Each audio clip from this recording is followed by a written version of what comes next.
भगवान से कुछ पाना चाहते हैं तो इस बात को हमेशा याद रखें। हम लोग भगवान से हमेशा कुछ न कुछ मांगते रहते हैं। हमारे मांगने का कभी अंत नहीं होता। कई बार हमारी मांगी मुराद पूरी होती है तो कई बार ऐसा लगने लगता है कि प्रार्थना बेकार जा रही है, भगवान हमारी सुन ही नहीं रहा है। जबकि सच यह है कि भगवान हर किसी की सुनते हैं और सभी की झोली भरने की कोशिश करते हैं। लेकिन जब झोली भरी हो या आपको भरी झोली को खाली करने का तरीका नहीं मालूम हो तो भगवान यही सोचता है कि इसे देने का भी क्या फायदा। अगर आप वस्तुओं का उपयोग समुचित प्रकार से करेंगे तो निश्चित ही आपको आपकी मांगी गई चीज मिल जाएगी। लेकिन अगर आप उपयोग करना ही नहीं जानेंगे तो वस्तु लेकर करेंगे क्या। इस संदर्भ में एक रोचक कथा है।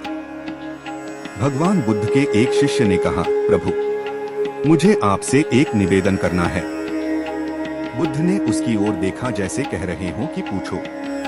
शिष्य ने कहा कि मेरे वस्त्र पुराने हो चुके हैं, अब ये पहनने लायक नहीं रहे, मुझे नए वस्त्र चाहिए। बुद्ध ने शिष्य के वस्त्रों की ओर देखा। वस्त्र सचमुच बिल्कुल जीर्ण हो चुके थे।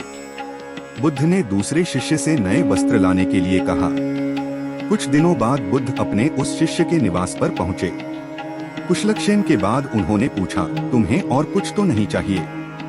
शिष्य ने कहा कि मैं इन वस्त्रों में बिल्कुल आराम से हूँ, मुझे और कुछ नहीं चाहिए। अब बुद्ध और शिष्य का संवाद शुरू हुआ जो इस प्रकार था। बुद्ध, अब जबकि तुम्हारे पास नए वस्त्र हैं तो तुमने पुराने वस्त्रों का क्या किया? शिष्य, मैं अब उसे ओढ़ता हूँ। बुद्ध, ओढ़ने के पुराने वस्त्रों का क्या किया? शिष्य जी, मैंने उसे खिड़की पर लगा दिया है। बुद्ध, तो क्या तुमने पुराने पर्दे फेंक दिए? शिष्य जी नहीं, मैंने उसके 4 टुकड़े किए। रसोई में उनका इस्तेमाल चूल्हे पर से गर्म पतीलों को उतारने के लिए करता हूँ। बुद्ध, तो फिर रसोई के पुराने कपड़ों का क्या किया? शिष्य, अब मैं उन्हें रसोई साफ करने के लिए प्रयोग करूँगा। बुद्ध, तो रसोई के पुराने वस्त्रों का क्या किया? शिष्य, प्रभु, वह अब इतना तार-तार हो चुका था कि उसका कुछ नहीं किया जा सकता था। मैंने उसका एक एक धागा अलग करके बातियां तैयार कर ली। उन्हीं में एक से कल रात आपके कक्ष को प्रकाशित था। बुद्ध शिष्य के इन उत्तरों से संतुष्ट हो गए।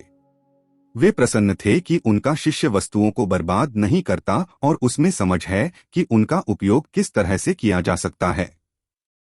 कथा सुनाकर संत ने कहा, इन दिनों जब प्राकृतिक संसाधन दिन प्रतिदिन कम होते जा रहे हैं तो हमें कोशिश करनी चाहिए कि चीजों को बर्बाद ना करें और अपने छोटे छोटे प्रयत्नों से इस धरती को सुरक्षित बनाकर रखें।